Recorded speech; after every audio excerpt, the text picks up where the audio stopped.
Ce vendredi 24 juillet, la une du quotidien de service public Le Soleil. Après donc la médiation des chefs d'État de la CEDEAO au Mali, eh bien, un sommet extraordinaire est prévu lundi. Macky Sall, président de la République du Sénégal, qui veut justement faire en sorte que la stabilité revienne au Mali et dans la sous-région. Pour rappeler justement que ces chefs d'État étaient donc au Mali pour servir de médiateurs dans la crise socio-politique que traverse ce pays, frère et voisin en ce moment. Le président du Ghana, Nana Akufo-Addo, y était également. Pour lui, la CEDEAO existe pour partager, pour protéger, autant pour moi, tous les peuples de la communauté. Parlons maintenant de la Tabaski 2020. 151 000 moutons déjà recensés à Dakar. Et puis sur la résilience des entreprises, eh bien, la BEI octroie 49 milliards de francs CFA au Sénégal. L'horticulture, avec ce chiffre, 11 000 tonnes de mangue exportées malgré la pandémie. Nous passons à la une du prochain quotidien. Il s'agit du quotidien Le Quotidien ce matin avec ce titre à la une: Chacun fait le malien. Échec donc de la médiation entre Ibeka et Imam Dicko. Chacun fait le malien et non le malin. La CEDEAO échoue donc et convoque un sommet extraordinaire le 27 juillet pour le président Macky Sall. Eh bien, les chefs d'État ne sont pas au Mali, en tout cas ils n'y étaient pas pour imposer une voix, mais plutôt servir de médiateur. Réumi quotidien maintenant. Macky et 4 chefs d'État au chevet du Mali. L'actualité malienne qui revient donc menacée de son existence en tant qu'État. Eh bien, les chefs d'État y étaient justement pour préserver la paix. Le M5 qui maintient la pression. L'ultime médiation, eh bien, probablement, il y en aura d'autres. Nous poursuivons avec la une de Réumi quotidien, toujours le litige foncier. Il y en a plusieurs en ce moment, mais celui-ci, c'est celui de Nengler. Nengler qui demande la restitution définitive des terres aux paysans. Le Témoin maintenant, la une du quotidien, Le Témoin de ce matin sur le coronavirus. Les avocats aussi impactés entre suspension d'audience, non-exécution des décisions et la raréfaction des dossiers. Eh bien, le barreau de Dakar a aussi payé un lourd tribut économique de la pandémie. Finalement, on est tous impactés d'une façon ou d'une autre par cette pandémie. Et du coup, nous devons continuer à observer les gestes barrières. Nous restons dans le secteur de la justice avec la une du quotidien LAS de ce vendredi. Les raisons d'une reculade d'État, non-respect des accords signés avec le CITJUST, et la photo du ministre de la Justice est à la une de l'AS de ce matin. L'Observateur maintenant nous propose ce matin sa une des témoignages inédits à lire évidemment dans les colonnes de ce quotidien du groupe Futur Média. Témoignages donc inédits des soignants face à la cruauté de la mort. Pour Takobas, sage-femme par exemple, eh bien, elle nous confie qu'elle a sombré dans la dépression et qu'elle a failli devenir folle parce qu'ayant perdu probablement des patientes. Pour Ibrahima Fall, eh bien, la mort des patients, c'est quelque chose qui le dévaste. Je ne voulais plus de ce métier, précise-t-il. El Hadj Omar Samb est également médecin. J'ai pleuré comme un môme et déprimé grave. Vous pouvez évidemment lire tout ceci en détail, leur confidence donc dans les colonnes de l'Obs. Et à la une de l'Obs également, l'audition à la police et les terribles confidences du chauffeur de camion qui a tué 3 personnes à Yoff avant-hier. Je n'ai rien pu faire, dit-il, pour éviter le carnage.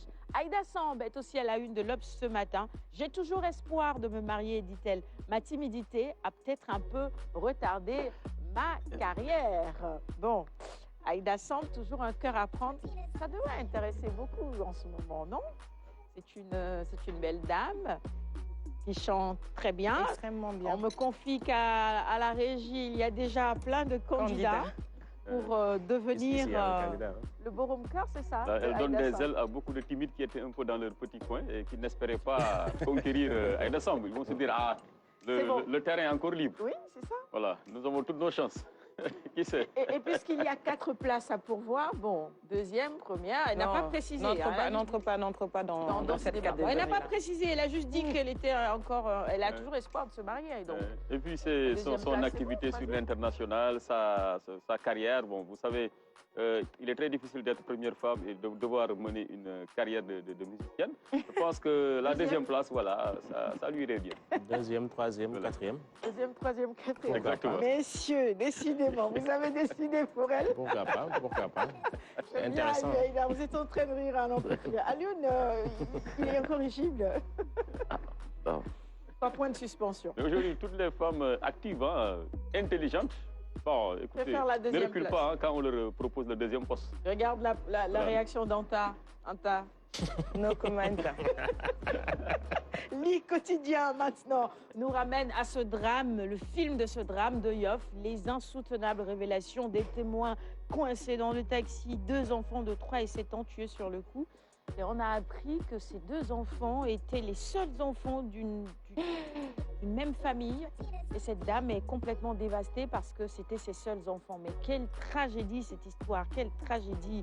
Allez, on poursuit avec la une du quotidien L'Info sur la loi sur le plastique.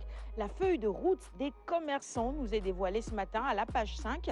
Et je voudrais peut-être laisser Ali Haïdar dire un mot justement sur cette loi sur le plastique. Bon, dans l'application, on sait qu'on doit tous faire des efforts pour que ce soit possible. La volonté politique est là, mais il y a encore beaucoup de difficultés dans l'application.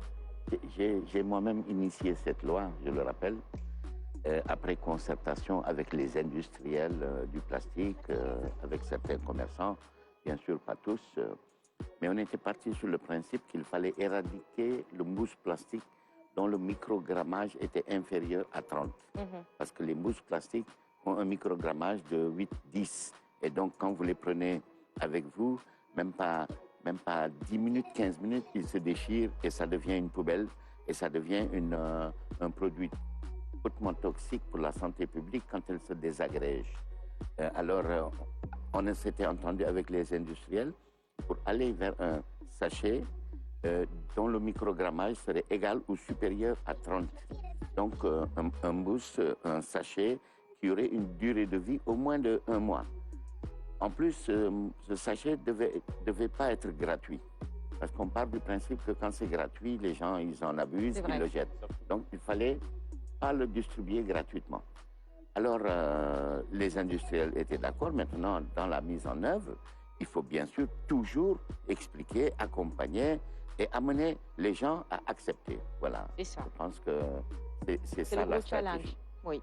Allez, Direct News maintenant avec à sa une l'histoire de El Hadj Babacar Kébé, dit Ndiouga, milliardaire, et Mourid Sadir.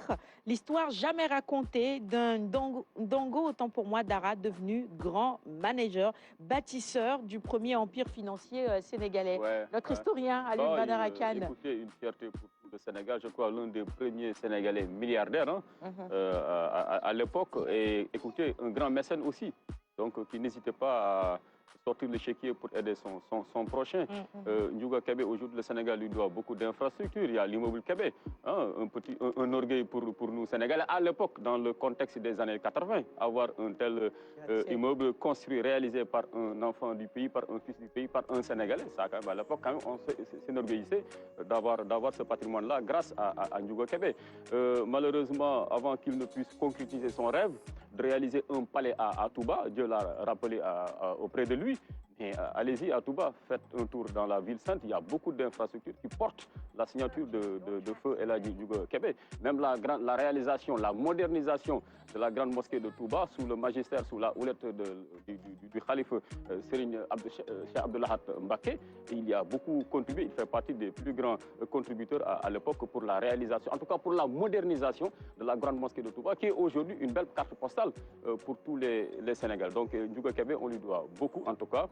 C'était un mécène, certes milliardaire, mais pas un milliardaire naïf, pas un milliardaire pingre, donc un milliardaire qui n'oubliez pas, voilà, là où voilà, les plus pauvres, les plus démunis. Et je crois qu'on ne peut que s'incliner devant sa mémoire et prier pour que le Seigneur puisse l'accueillir dans son paradis céleste. Oui, et il avait la main sur le cœur. D'ailleurs, l'édito de ce matin de Direct News est signé par notre confrère Pape Diogo Faye. Il dit Ndiouga, autant pour moi, Kébé, une fortune sans bruit. Voilà. Dans le silence, il faisait beaucoup d'investissements dans tous les voilà, secteurs économiques. El Hadji Djily Mbaye de Louga. Ndiouga Kébé, El Hadji Djily Mbaye, voilà des milliardaires mourides sénégalais qui ont marqué leur époque par leur générosité. Et il appelle justement notre confrère ce matin à ce que peut-être une rue, une avenue, une école puisse porter son nom. Pourquoi pas? Stade maintenant, quotidien spécialisé en sport avec Idrissa Gueye à la une. Il vise son 2e doublé avec les Parisiens et les Parisiens qui sont donc favoris d'une finale, pas comme les autres. Évidemment, c'est une saison footballistique pas comme les autres.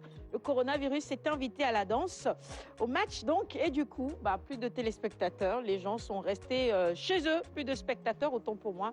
Dans les stades, tout le monde est à la maison, seul le corona est présent finalement. Allez, record avec Gana Gueye, toujours le doublé comme en 2011, peut-être au cours de cette finale qui opposera le Paris Saint-Germain à Saint-Etienne aujourd'hui à 19h10. Babacar Niasse est portier au Portugal. Il joue dans le club de Tondela. Je me sens apte, autant dit-il, pour l'équipe nationale. On va finir la revue des titres de ce matin avec Sounoulam Malik Diandoum, journaliste sportif, se confie ce matin à la une du quotidien. On va vers une saison 2020-2021 de feu avec ses affiches.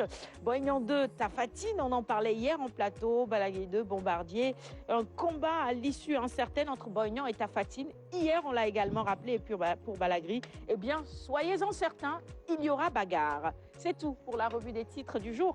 Merci à tous de l'avoir suivi. On va offrir les quotidiens de ce matin à notre invité du jour. Mais avant, les gestes barrières. N'oubliez pas, il faut se nettoyer régulièrement. C'est bon? Je vous en mets encore un peu?